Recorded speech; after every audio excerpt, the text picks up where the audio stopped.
खीर चोरी कर रहे हैं। बात खीर चोरी का नहीं है, बात अपने नाम के साथ में चोर का उपाधि स्वीकार करने का है। क्या कभी भगवान हमारे लिए भी इस प्रकार का कोई भी लीला को प्रकट करेंगे? ये हम लोगों को चिंता करना चाहिए। क्या मैं भगवान के ऐसे कृपा का पात्र कभी बन पाऊंगा? उसका चिंता हमें करना चाहिए। चिंता नहीं किया तो सिर्फ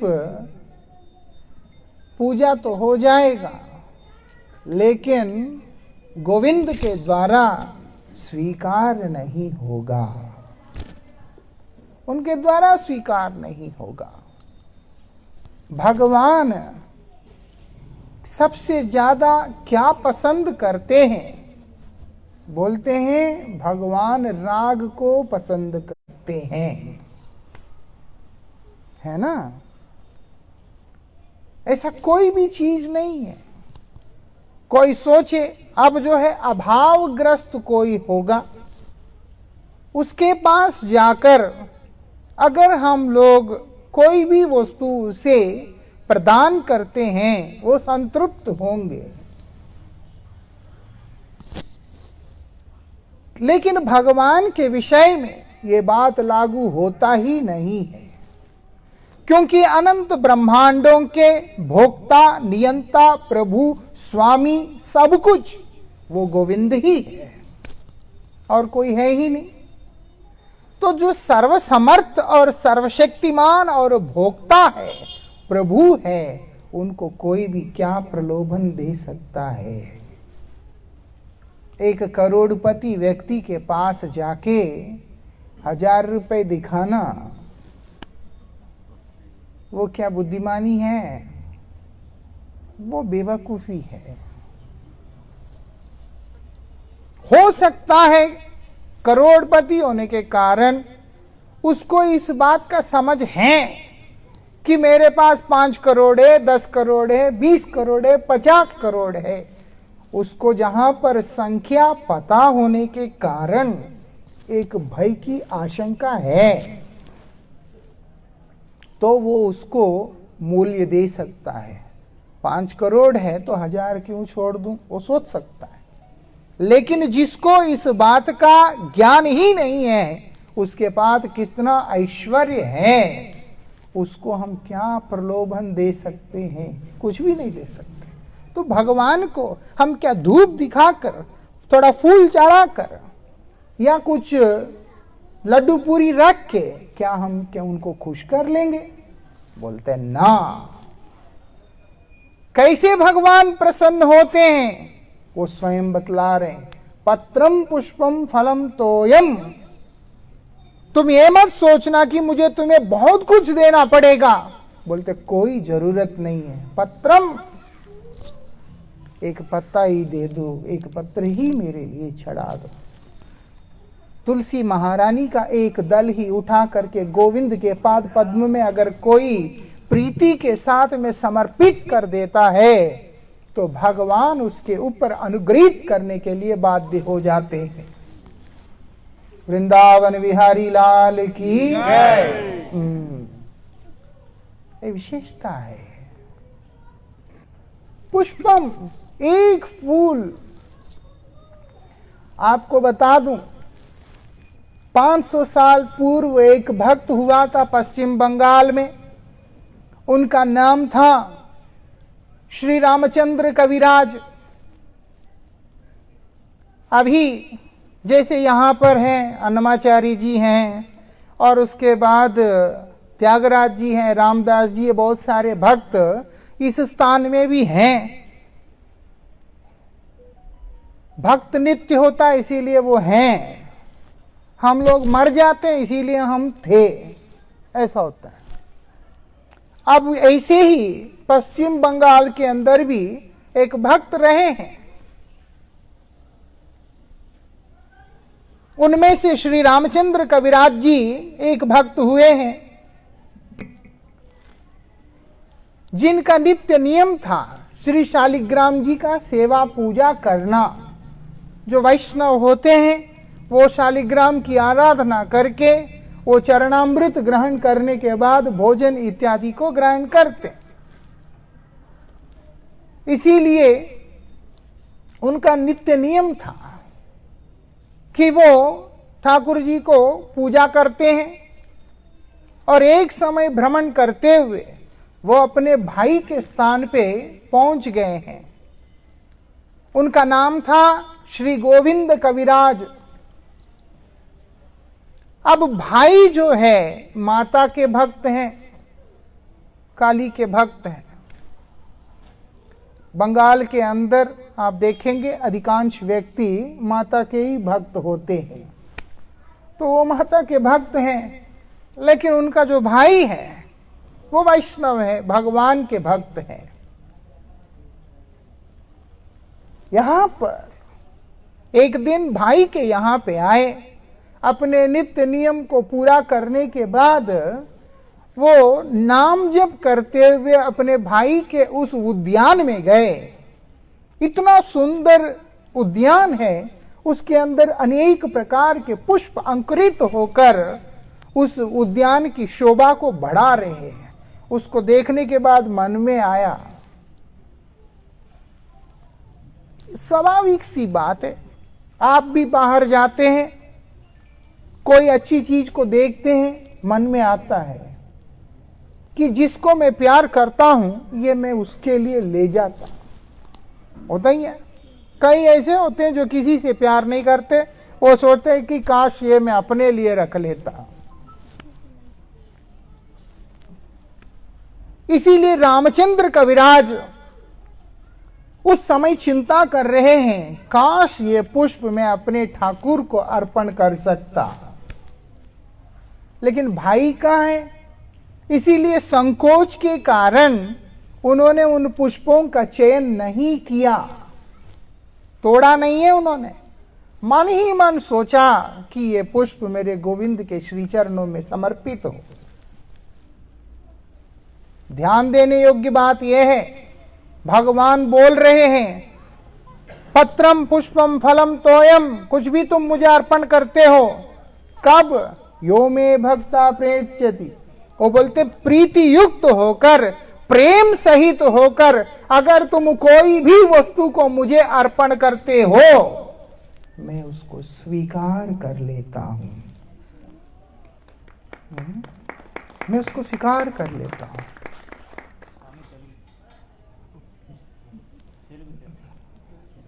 तेलुगु वेलुगु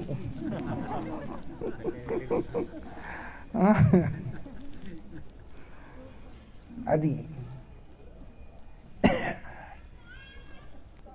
क्या बोल रहे हैं वहां पर? अगर आप प्रीति के साथ कुछ भी मुझे अर्पण करते हैं, मैं स्वीकार कर लेता हूं। ఇక్కడ విశేషం అర్పించడం కాదు, ఏంటంటే ఆ స్వామి ఆ పువ్వులని ఆయన తెంచలేదు, అక్కడ మనసులోనే అనుకున్నాడు ఆయన, నా ప్రభువుకి ఈ పువ్వులని నేను అర్పించాను అన్న భావంతో అది కూడా ఆ స్వామి స్వీకరించేశాడు. అది విశేషం. మన దగ్గర ఏం లేకపోయినా పర్వాలే, మనసులో ఒక భావం ఉంటే చాలు, అది కూడా ఆ స్వామి ఎంతో ప్రేమతో స్వీకరిస్తాడు అన్న విషయం చాలా మందికి అర్థం కాని విషయం. అది విశేషం. ఎలా తెలిసిందయ్యా అంటే, ఆ తర్వాత తన తమ్ముడైన శ్రీ గోవింద కవిరాజ్ ఎప్పుడైతే ఆ పువ్వులని అక్కడి నుంచి తెంచి తన ఆరాధ్య దైవమైన అమ్మవారికి అర్పించడం కోసమని ఆ పువ్వులని ఆ తల్లి పాదాల మీద పెట్టడానికి ప్రయత్నిస్తే, ఆ తల్లి అక్కడ ప్రత్యక్షమై, గోవింద్, ఈ పువ్వులని నువ్వు నా పాదాల మీద అర్పించక నాయనా అని తిరస్కరిస్తోంది. ఏమ్మా, నేనేమైనా తప్పేమైనా చేశానా? నా మీద నీకు ఏ రకమైన కోపం ఏమైనా ఉంటే నువ్వు నన్ను శాసించు తల్లి, నా సేవని మాత్రం స్వీకరించను అని అనకు, ఎందుకంటే అది నా మనసు తట్టుకోలేదు. ఏమంటోంది ఆ తల్లి? वो बात नहीं है. क्या बोल रही है?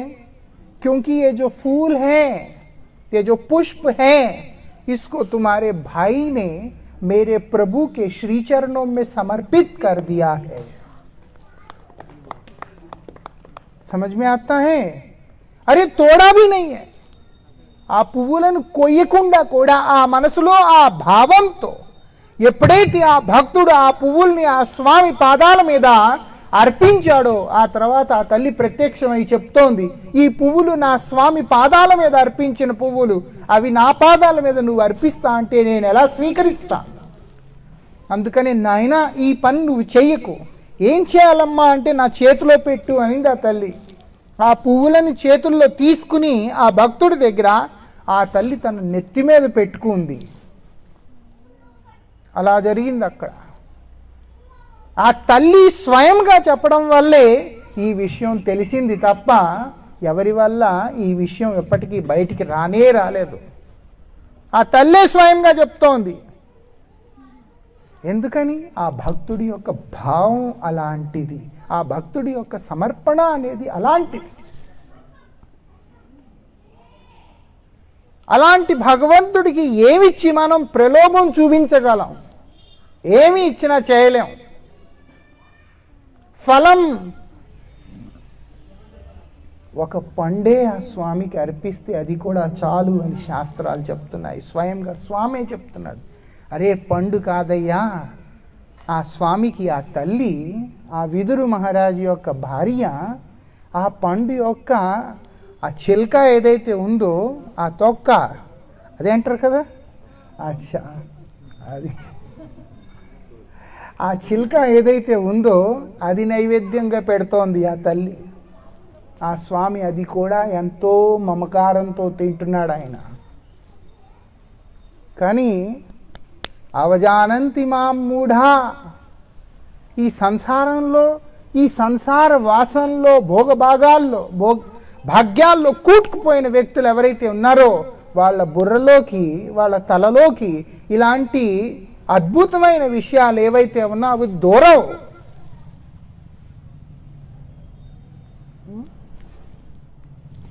ఇది ఎవరి దౌర్భాగ్యం? ఇది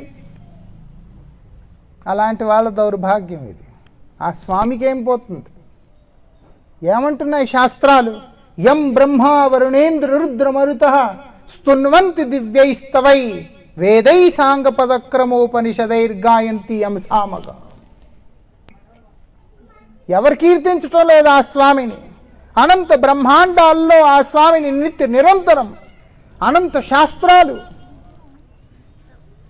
ఋషులు, యోగులు, గంధర్వులు, కిన్నరులు ప్రతి ఒక్కళ్ళు ఆ స్వామిని నిత్య నిరంతరం కీర్తిస్తూనే ఉన్నారు. మనం ఆ స్వామిని ఆరాధించకపోతే ఆ స్వామి కోల్పోయేది అనేది ఏమీ లేదు. కానీ మనం మాత్రం ఆ స్వామిని ఆరాధించకపోతే మన జీవితాన్ని వ్యర్థం చేసుకునే వాళ్ళం అయిపోతాము అని శాస్త్రాలు చెప్తున్నాయి. అది తెలుసుకోవాల్సిన విషయం. ఇంత ప్రేమించే స్వామి, ఇంత అనుగ్రహించే స్వామి, పండే కాదు, ఆ పండు ఆ చిల్క ఉంది, అది కూడా ఎవరైతే నైవేద్యంగా పెడతారో అది కూడా ప్రేమగా స్వీకరించే స్వామి. ఆ స్వామిని కనుక మనం ఆరాధించలేకపోతే మన జన్మకి విలువ, అర్థం, పరమార్థం అనేది ఎప్పటికీ ఉండే అవకాశం లేదు.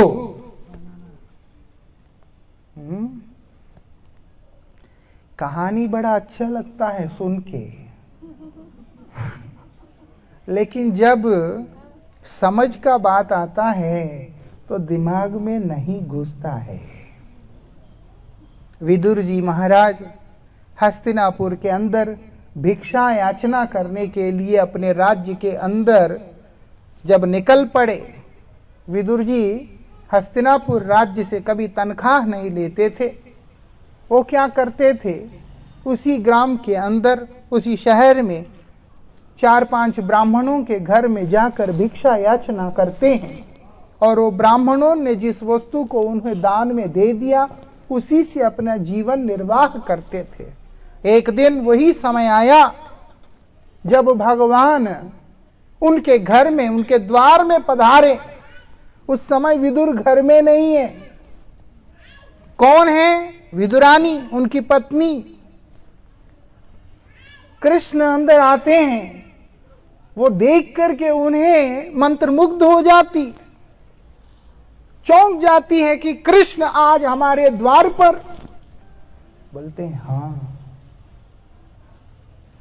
और समाधिस्थ होकर अस्थिर हो जाती है और उनको बाह्य ज्ञान नहीं रहता है। अब भगवान उनको बाहर लेकर के आते हैं और उनसे अनुरोध करते हैं कि मुझे भूख लग रहा है, कुछ अगर खाने को दे दो तो बहुत अच्छा होगा। क्या भगवान नहीं जानते थे? भगवान को भूख था। महाभारत को पढ़ेंगे, आपको महाभारत देखेंगे तो पता चलेगा विदुर के घर में आने के पूर्व भगवान दुर्योधन के पास से होके आ रहे हैं। दुर्योधन राजा बनना चाहता था हस्तिनापुर का, लेकिन दुर्योधन का भी महल इतना सुंदर नहीं था जितना कि दुशासन का महल था, क्योंकि दुर्योधन का प्यारा भाई जो है वो दुशासन है। इसीलिए दुशासन को बहुत लाड करता था। दुशासन का महल सबसे सुंदर था, इसीलिए दुशासन के महल को कृष्ण के लिए सजाया और उसके बाद स्वर्ण पात्र में अनेक प्रकार के व्यंजनों को पकाकर कृष्ण की सेवा के लिए प्रस्तुत किया गया है।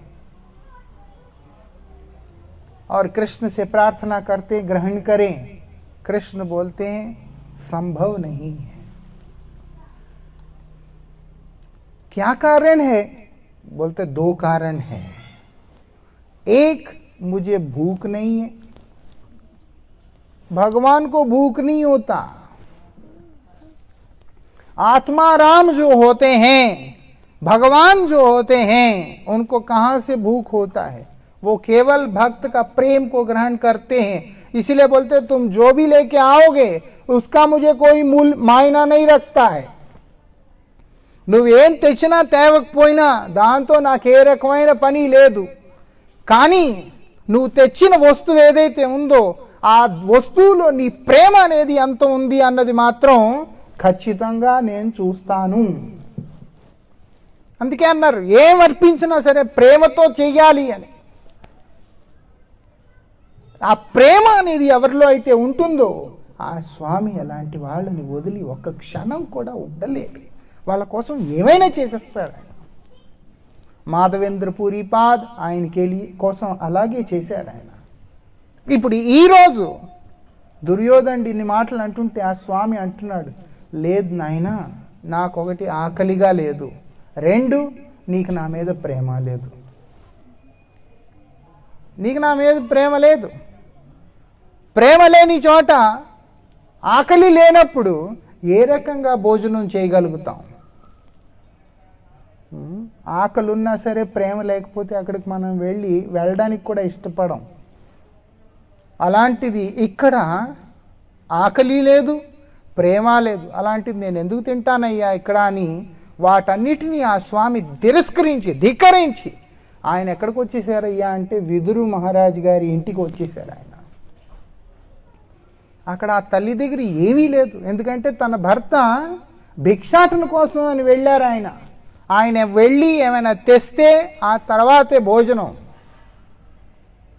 ఆ తల్లికి ఏం అర్థం అవటం లేదు. కృష్ణుడు అప్పుడు ఆ స్వామి ఆ తల్లితో అంటున్నారు ఆయన, అక్కడ అరటిపళ్ళు కనబడుతున్నాయి తల్లి, అవే నువ్వు నాకు పెట్టావంటే సరిపోతుంది అని. స్వయంగా భగవంతుడే ఈరోజు తన ద్వారానికి వచ్చి ఈ రకంగా అనుగ్రహిస్తుంటే ఆ తల్లి ఇంకా తట్టుకోలేక ఆ అరటిపళ్ళు తెచ్చి దాన్ని తెంచి పండు కింద పడేసేసి ఆ తొక్క ఏదైతే ఉందో అదే ఆ స్వామి నోట్లో పెడుతోంది.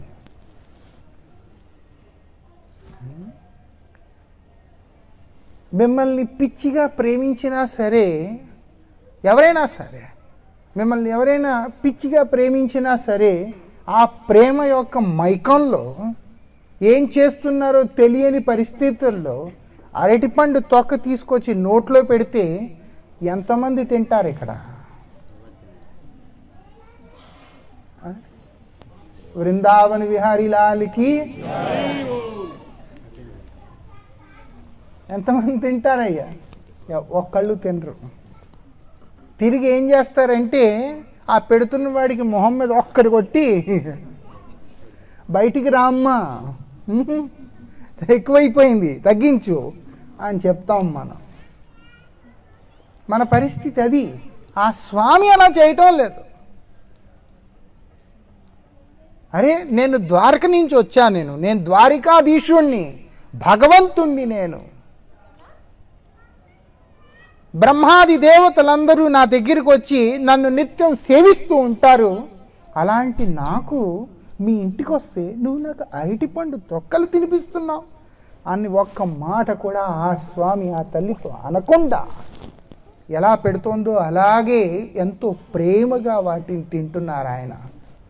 భగవద్గీతలో ఆయన అంటున్నారు, పత్రం పుష్పం ఫలం తోయమని. ఇక్కడ ఫలం కూడా కాదు, పండు కూడా కాదు. ఆ పండు యొక్క తొక్క ఏదైతే ఉందో అది ఎవరు తినరది, అవతల పారేస్తారు. అది కూడా ఆ స్వామి ఆ ప్రేమతో ఆ భక్తులు పెట్టడం వల్ల. ఆయన ఏం చేస్తూ ఉండేవారంటే ఆయనకు ఒక అలవాటు ఉండేది. భక్తులు ప్రసాదం తీసుకున్న తర్వాత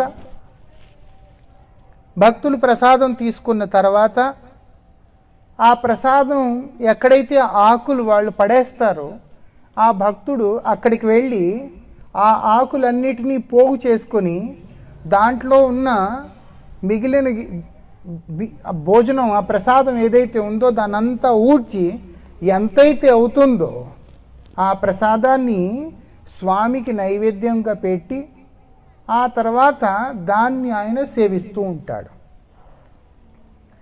కొంతకాలం ఇలా జరిగింది. ఆ విషయం అందరికీ తెలిసిపోయింది. అందరికీ ఎంత భయం వేసిందంటే భగవంతుడికి మేము తిని పారేసిన ఎంగిలాకుల్లోంచి తీసి అది నైవేద్యం పెడుతున్నాడు ఏంటా అని.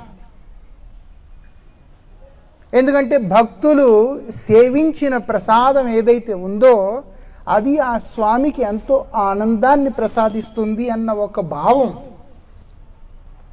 అందుకే భక్తులు తిన్నాక ఆ దొరికింది ఏదైతే ఉందో అదంతా పోగు చేసి దాన్ని ఆ స్వామికి నైవేద్యం పెట్టి ఆ భక్తుడు మళ్ళీ అదే ప్రసాదంగా స్వీకరిస్తున్నారు.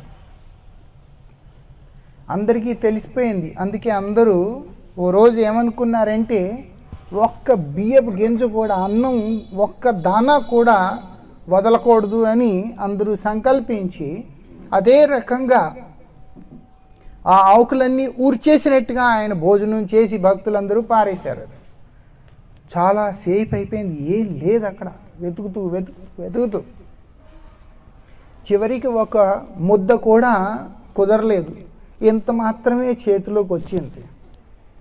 పాపం కడుపు కాలిపోవడం వల్ల, కడుపు మంటెక్కిపోవడం వల్ల ఆయన ధ్యానంలో ఇదయ్యి ఏం చేశారయ్యా అంటే అది తీసుకుని ఆయన నోట్లో వేసేసుకున్నారు. ఎప్పుడైతే ఆయన అది నోట్లో పెట్టుకున్నారో అప్పుడు ఆయనకి గుర్తొచ్చింది, అరే నేను భగవంతుడికి నైవేద్యం పెట్టలేదే అని. ఇప్పుడు దాన్ని మింగలేక దాన్ని ఇంకా బయటికి తీయలేక నోట్లోనే పెట్టుకుని ఏడుస్తున్నారు ఆ భక్తుడు. ఎంత పెద్ద తప్పు చేశాను నేనని.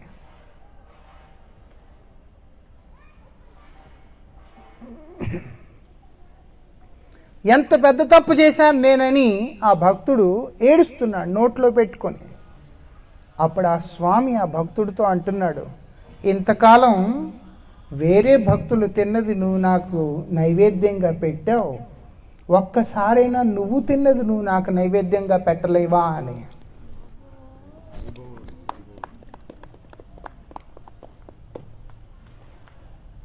అర్థమవుతుందా?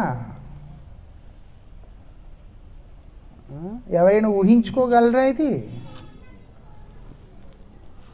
ఇంతకాలం భక్తులు తిన్నది నువ్వు నాకు నైవేద్యంగా పెట్టావు, ఈ ఒక్క రోజైనా నువ్వు తింటున్నది నువ్వు నాకు నైవేద్యంగా పెట్టలేవా అని స్వయంగా స్వామి అడిగి,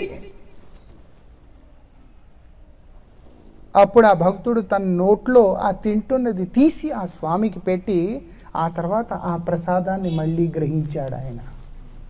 ప్రేమ అలా ఉంటుంది, ప్రేమ అనేది అలా ఉంటుంది. అది పంచమ పురుషార్థం అంటే. లేకపోతే ఏమీ లేదు. ఇంకా మనం వచ్చి కొట్టే 2 కొబ్బరికాయల కోసం ఆ స్వామి అక్కడ నిలబడలేదు. ఆ స్వామి అక్కడ ఉన్నారు అంటే ఆ ప్రేమని మనకి ప్రసాదించడం కోసం ఉన్నారు. ఎవరైతే వెళ్ళి ఆ ప్రేమని ఆ స్వామి దగ్గర నుంచి తెచ్చుకోగలుగుతారో అలాంటి వాళ్ళ జన్మ సార్థకం అవుతుంది తప్ప మిగతా వాళ్ళ జన్మకి అర్థం అనేది ఉండే అవకాశమే లేదు. ఈ విషయం స్వయంగా భగవంతుడే ఈ జగత్తుకి ప్రబోధించడం కోసమని 540 సంవత్సరాల క్రితం శ్రీ చైతన్య మహాప్రభు రూపంలో అవతరించి ఉపదేశించడం జరిగింది. ఎంత చెప్తున్నా అర్థం కాని జనాల కోసమే భగవంతుడు స్వయంగా ఒక మాట చెప్పడం జరిగింది. ఏంటయ్యా అంటే, సర్వధర్మాన్ని పరిత్యజ్య మామేకం శరణం వ్రజ. నిత్య నైమిత్తిక ధర్మాలు ఏవైతే ఉన్నాయో, ఏ ధర్మాలనైతే నువ్వు బంధంగా పెట్టుకుని ఈ సంసారంలో కూడుకుపోయి ఉన్నావో అలాంటి బంధాలన్నిటినీ తెంచుకుని మామేకం శరణం వ్రజ, నన్ను ఆశ్రయించే మార్గం అనేది ఏదైతే ఉందో అదే మార్గంలో నువ్వు ముందుకు రా అని. ఆ తర్వాత ఏమంటున్నారు ఆ స్వామి, అహం త్వాం సర్వపాపేభ్యో మోక్షయిష్యామి మా శుచ. ఆ పాపం ఏదైతే నీకు తగిలే అవకాశం ఉందో నేను రక్షిస్తానయ్యా నిన్ను అని, నీకు నేను మోక్షాన్ని ప్రసాదిస్తాను, నువ్వు భయపడకు అంటూ ఆ స్వామి ఆశ్వాసన ఇస్తున్నారు అక్కడ. కానీ ఆయనకే నచ్చలే. నువ్వు నన్ను ఆశ్రయిస్తే నేను నిన్ను రక్షిస్తాను అంటే ఇది కనుక లేకపోతే, ఆ ఆశ్వాసన అనేది లేకపోతే అంటే ఆ తర్వాత నువ్వు ఇంకా నన్ను ఆశ్రయించవు అని అర్థం. నీకు ఒక భయం అనేది ఉంది, ఆ భయాన్ని నివృత్తి పొందాలి అంటే నేను నీకు వాదా చేయాలి అన్న మాట ఆ స్వామికే నచ్చలేదు. అందుకే ఆ స్వామి స్వయంగా భక్త రూపంలో ఈ జగత్తులోకి వచ్చి భక్తావతారాన్ని గ్రహించాడు. ఆ స్వామి గ్రహించి ఈ సంసారంలో ఉండే జీవులందరికీ భగవంతుణ్ణి ఏ రకంగా ప్రేమించాలి అన్న ఒక్క ప్రబోధనని స్వయంగా వచ్చి చేయడం జరిగింది. అదే శ్రీ చైతన్య మహాప్రభు యొక్క దివ్య రూపం.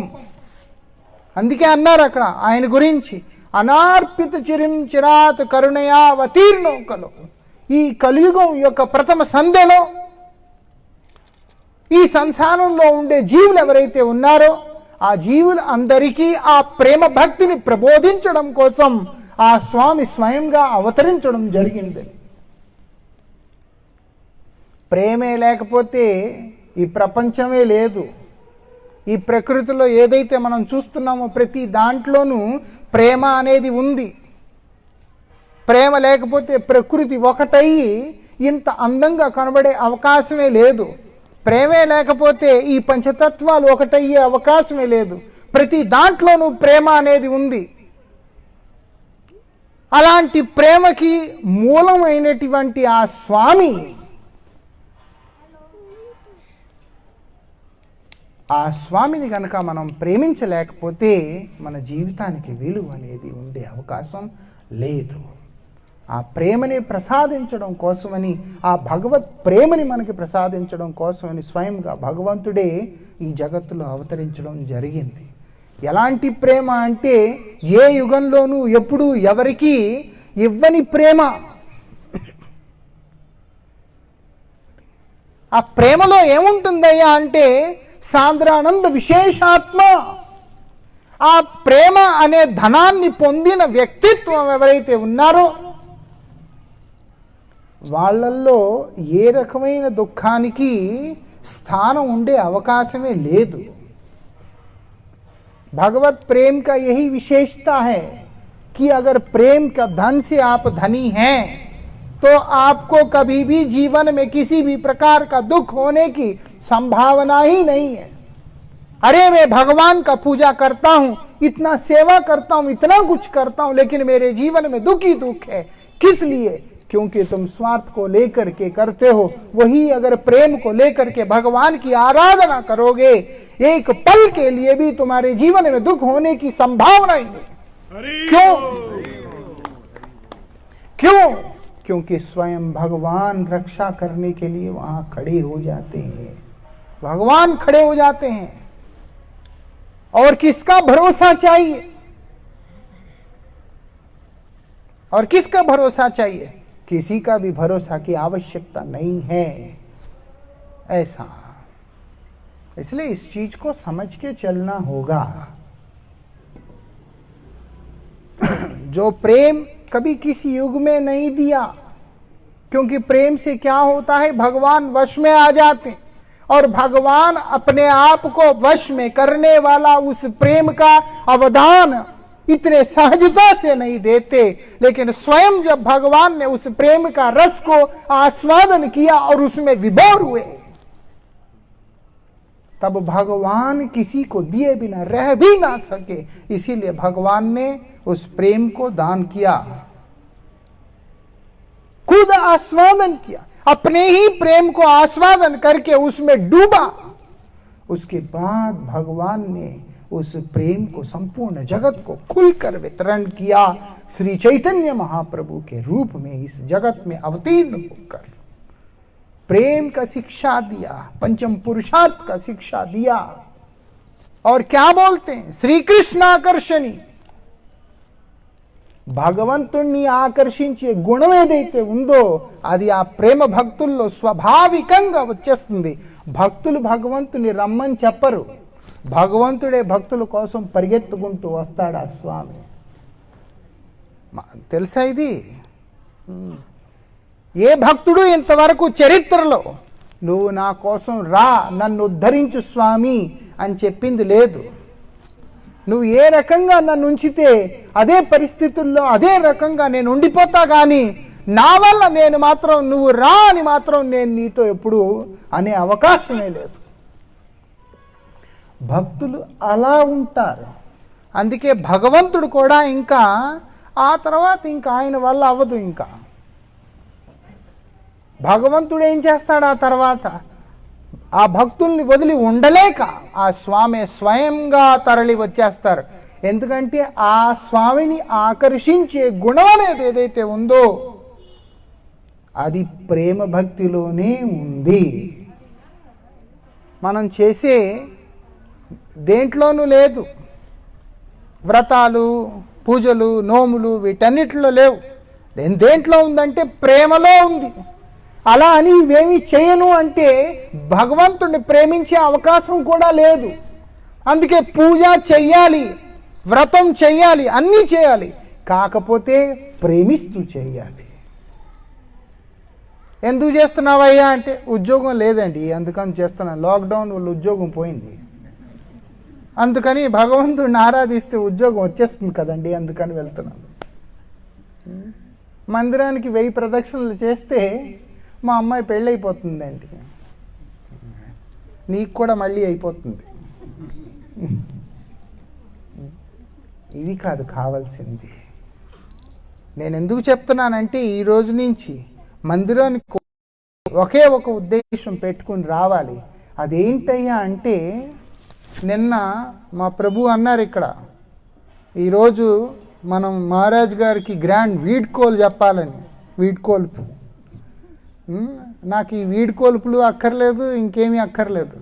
నేను చెప్పాలనుకున్న విషయం ఏంటంటే ఈ మెట్లు ఎక్కే ముందు మనసులో ఒక పవిత్రమైన భావంతో మాకంటూ ఏమీ అవసరం లేదు, ఆ స్వామి సేవ, ఈ సేవ అనేది మాకు ప్రసాదిస్తే ఈ జన్మకి ఇదే నాకు చాలు అన్న భావం ఎప్పుడైతే మనలో వచ్చేస్తుందో అప్పుడు మన జన్మ తరించిపోయినట్టే. ఆ తర్వాత మనం వద్దన్నా సరే ఆ స్వామి మన జీవితానికి సంబంధించిన ప్రతీది ఆయనే స్వయంగా చేసేస్తారు. ఒక సాధువు కోరుకునేది అంతకన్నా ఇంకెక్కువ ఏమీ లేదు. భగవంతుణ్ణి ప్రేమించండి అన్న ఒక ప్రార్థన తప్ప. ప్రేమిస్తే భగవంతుడు మీవాడు అయిపోతాడు. ఆయన భగవంతుణ్ణి ప్రేమిస్తే ఆయన మీ వాళ్ళు అయిపోతారు. ఆయన ప్రేమించకుండా మన స్వార్థాన్నే మనం ప్రేమిస్తూ, మన కోరికల్నే మనం ప్రేమిస్తూ ఈ సంసారంలో కొట్టుకుంటే చివరికి మనకి మిగిలేదంటూ ఏమీ ఉండదు. ఇప్పుడు మనం సంకీర్తన, ఆ తర్వాత రాధేశ్యాం.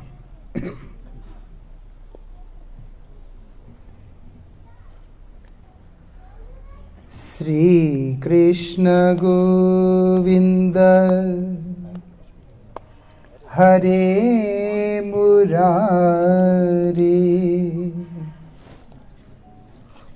हे नाथ नारायण वासुदेवा,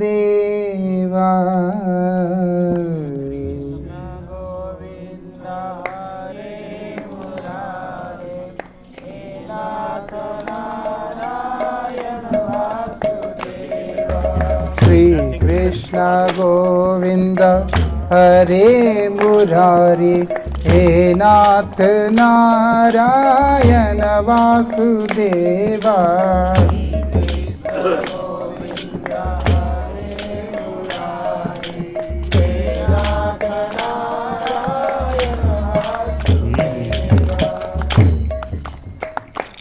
हमारे जीवन में भगवान से प्रेम करने के मार्ग में 3 अवरोध हैं।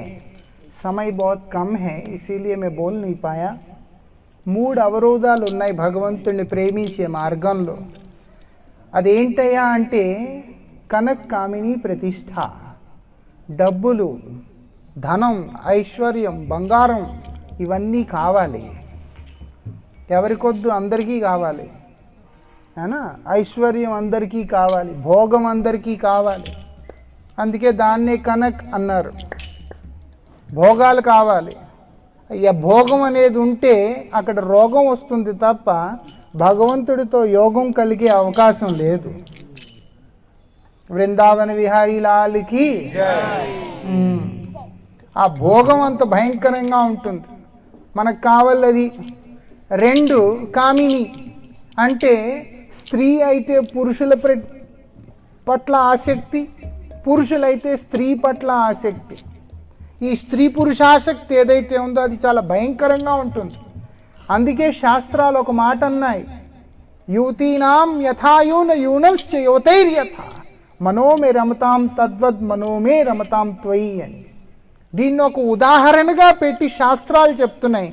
ఏ రకంగా అయితే ఒక యువతి యొక్క మనస్సు యువకుడి పట్ల ఆకర్షితమై ఉంటుందో, ఏ రకంగా అయితే యువకుడు మనసు యువతి పట్ల ఆకర్షితమై ఉంటుందో, అదే రకంగా నా మనసు నిత్య నిరంతరం నీ పాదాల మీద ఆకర్షింపబడి ఉండాలి స్వామి అని. అందుకే ఇది కూడా అంతే. మన వాసన అనేది ఏదైతే ఉందో పరస్పర సాంగత్యం కోసం అది కూడా భక్తి మార్గంలో, ప్రేమ మార్గంలో ఒక పెద్ద అవరోధం.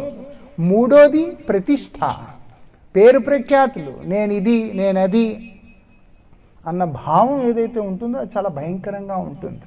నేను నిన్న కూడా ఆ విషయం చెప్పా. భగవంతుడి ముందు అందరూ దాసులే తప్ప ప్రభువులు అనేవాళ్ళు ఎవరు లేరు. భగవంతుడి ముందు అందరూ భృత్యులే. అందుకే అన్నారు ఏమని, సత్యం విధాతుం నిజభృత్య భాషితం అని. భగవంతుడు తన భృత్యులు ఎవరైతే ఉన్నారో, తన ఆశ్రిత జనులు ఎవరైతే ఉన్నారో వాళ్ళనే అనుగ్రహిస్తారు అని. వారి మాటల్ని ఎప్పుడు సత్యం చేస్తారని శాస్త్రాలు చెప్తున్నాయి. ఈ 3 ఏవైతే ఉన్నాయో కనక్ కామిని ప్రతిష్ఠ, వీటి నుంచి మనం ఎప్పుడైతే బయటకు వస్తామో అప్పుడే మన మనస్సు అనేది పవిత్రం అవుతుంది. పవిత్రమైన మనస్సు ఏదైతే ఉందో అదే భగవంతుణ్ణి ప్రేమించగలుగుతుంది. ఆ 3టిని మన జీవితంలోంచి ధ్వంసం చేసి మనల్ని అనుగ్రహించే స్వామి ఆ భగవంతుడే నరసింహస్వామి రూపంలో అవతరించడం జరిగింది. ఆ స్వామి నరసింహస్వామి రూపంలో అవతరించడం జరిగింది. భగవంతుడు అనంత అవతారాల్లో ఈ నరసింహస్వామి అవతారం ఈ రకంగా ఉంది. ఆ నరసింహస్వామినే మనం ఇప్పుడు ప్రార్థన చేసి ఈ సంకీర్తనకి విరామం చెప్పుకుందాం. నేను పాడతాను, మీరు వెనకాతలు పాడటానికి ప్రయత్నం చేయండి.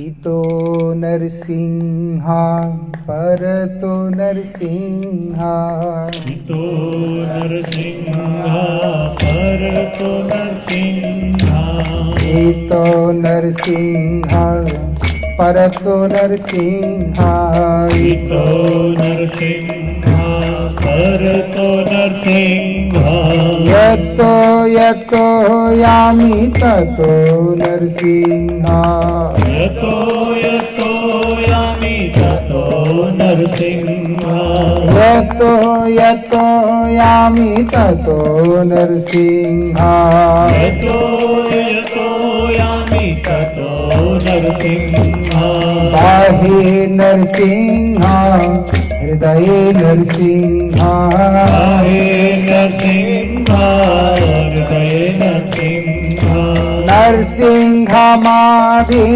శరణం ప్రపద్యే, నరసింహమాదిం శరణం ప్రపద్యే, నరసింహమాదిం శరణం ప్రపద్యే, నరసింహమాదిం శరణం ప్రపద్యే, నమస్తే నరసింహాయ ప్రహ్లాదాయ, నమస్తే నరసింహాయ ప్రహ్లాదాయ, నమస్తే నరసింహాయ ప్రహ్లాదాయ, నమస్తే నరసింహాయ ప్రహ్లాదాయ,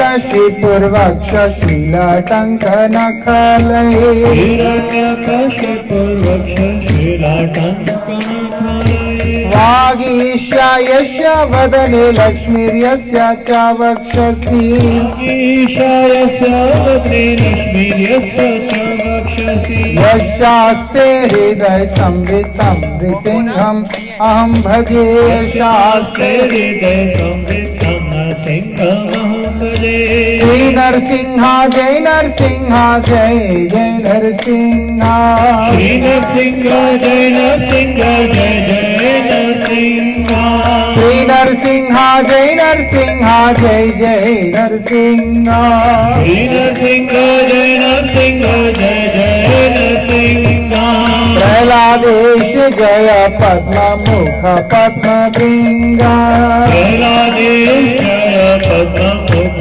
పద్మభృంగ, ప్రహ్లాదేశ జయ పద్మముఖ పద్మభృంగ, ప్రహ్లాదేశ జయ పద్మముఖ పద్మభృంగ, శ్రీ నరసింహ జయ నరసింహ జయ జయ నరసింహ, శ్రీ నరసింహ జయ నరసింహ జయ జయ నరసింహ, శ్రీ నరసింహ జయ నరసింహ జయ జయ నరసింహ, శ్రీ నరసింహ జయ నరసింహ జయ జయ నరసింహ, శ్రీ నరసింహ జయ నరసింహ జయ జయ నరసింహ, శ్రీ నరసింహ జయ నరసింహ జయ జయ నరసింహ, శ్రీ నరసింహ జయ నరసింహ జయ జయ నరసింహ, నరసింహ జయ నరసింహ జయ జయ నరసింహ, ప్రహ్లాదేశ జయ పద్మముఖ పద్మభృంగ,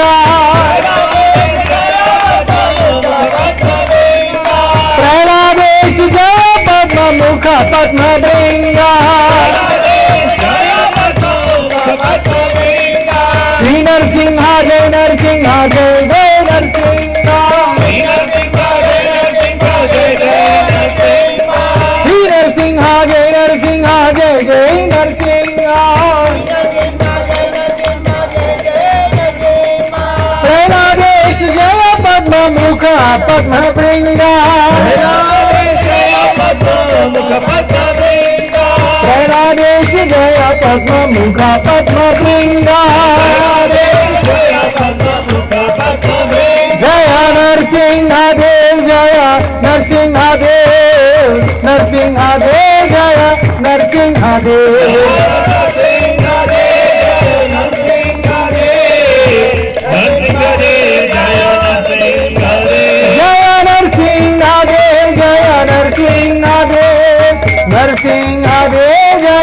नरसिंह देव।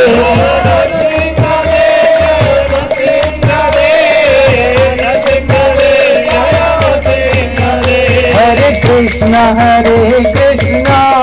कृष्णा कृष्णा हरे हरे, हरे राम राम राम हरे हरे। हरे कृष्णा कृष्णा कृष्णा हरे हरे, हरे राम राम राम हरे हरे। हरे कृष्णा कृष्णा कृष्णा हरे हरे, हरे राम राम राम हरे हरे। हरे कृष्णा कृष्णा कृष्णा हरे हरे, हरे राम राम राम हरे हरे। हरे कृष्णा कृष्णा कृष्णा हरे हरे, हरे राम राम राम हरे हरे। हरे कृष्णा कृष्णा कृष्णा कृष्णा हरे हरे, हरे राम राम राम हरे हरे। हरे कृष्णा कृष्णा कृष्णा हरे हरे, हरे राम राम राम हरे हरे। हरे कृष्णा कृष्णा हरे हरे।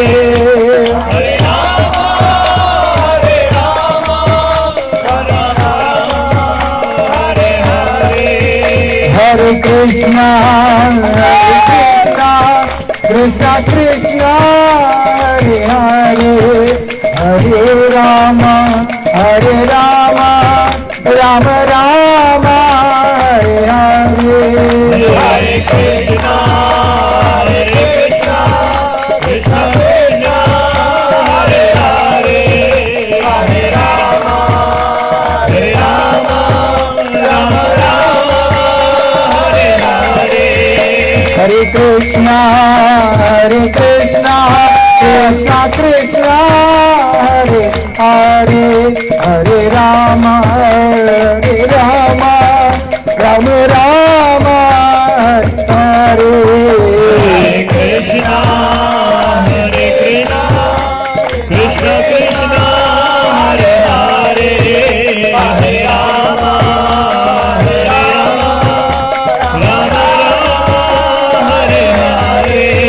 हरि बोल हरि बोल हरि बोल हरि बोल।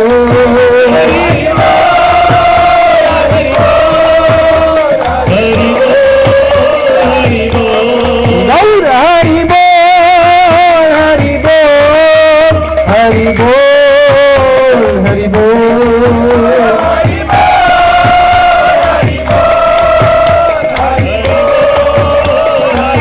आप सबसे प्रार्थना, आप लोग जो भी मंत्र को जाप करते हैं आप लोग निश्चित रूप से उसे कीजिएगा, लेकिन साथ में इस हरे कृष्ण महामंत्र को जरूर करें, क्योंकि ये मंत्र किसी संस्था का मंत्र नहीं है, ये मंत्र उपनिषद का मंत्र है। इस मंत्र का जाप करने पर हम लोगों को वो जो विशुद्ध प्रेम की सिद्धि सुगमता से हो जाएगा। इसलिए आप सब इस मंत्र का जाप अवश्य करें। इसके साथ में आप लोगों का जो भी अपना अभ्यास के अनुसार जो भी जाप करते हैं वो भी करें। ऐसा नहीं है कि सब छोड़ दो, अगर छोड़ के कोई करता है तो वो परम सौभाग्यशाली है, क्योंकि भगवान ने बोला मामेकम शरणम व्रज। लेकिन अगर नहीं, मन में कोई भाव है तो कोई बात नहीं, आप अवश्य ही कर सकते हैं, लेकिन इस मंत्र का जाप अवश्य करें, परम मंगल होगा। अभी भगवान से प्रार्थना करते हुए सामूहिक रूप से कि प्रभु आप हम पर अपनी कृपा का वर्षा करें। हम लोग शरणागति के सूचक में अपने हाथों को उठाकर, मतलब सब अपने दोनों हाथ उठाइएगा, क्योंकि ये शरणागति संकेत है कि हे नाथ आप मुझ पर कृपा करें, ये भाव है ना। और करतल ध्वनियों के साथ हाथों से ताली मारते हुए भगवान से प्रार्थना। हरि बोल हरि बोल हरि बोल हरि बोल हरि बोल हरि बोल हरि बोल हरि बोल गौरा हरि बोल हरि बोल हरि बोल हरि बोल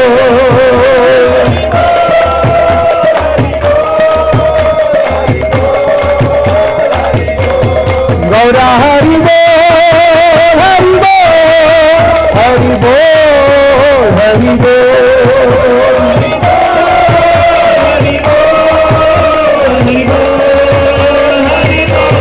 गौरा हरि बोल हरि बोल हरि बोल हरि बोल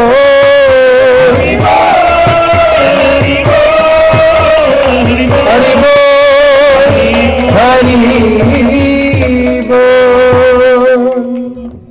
जय श्री श्री गुरु गौरांग गांधर्विका गिरिधारी श्री श्री राधा मदन मोहन श्री राधा गोविंद श्री राधा गोपीनाथ श्री राधा गोकुलानंद पंचतत्वात्मकम श्री गौर हरि की जय। जय श्री बालाजी मंदिर की जय। जय श्री वेंकटेश्वर जी भगवान की जय। श्री पद्मावती मैया की जय। श्री भगवान जी के अनंत शक्तियों की जय। जय श्री गोदा देवी मैया की जय। जय श्री सर्व विघ्न विनाशनकारी भक्त वत्सल भगवान श्री नृसिंह देव की जय। श्री सुदर्शन जी महाराज की जय। जय श्री विश्वक्षेन जी महाराज की जय। श्री हनुमान जी महाराज की जय। जय पतित पावन परम करुणामय परमाराध्यतम श्रील गुरुदेव नित्य लीला प्रविष्टोम विष्णुपाद परमहंस परिव्राजकाचार्य जगत गुरु श्री श्रीमद् भक्ति वल्लभ तीर्थ गोस्वामी महाराज की जय।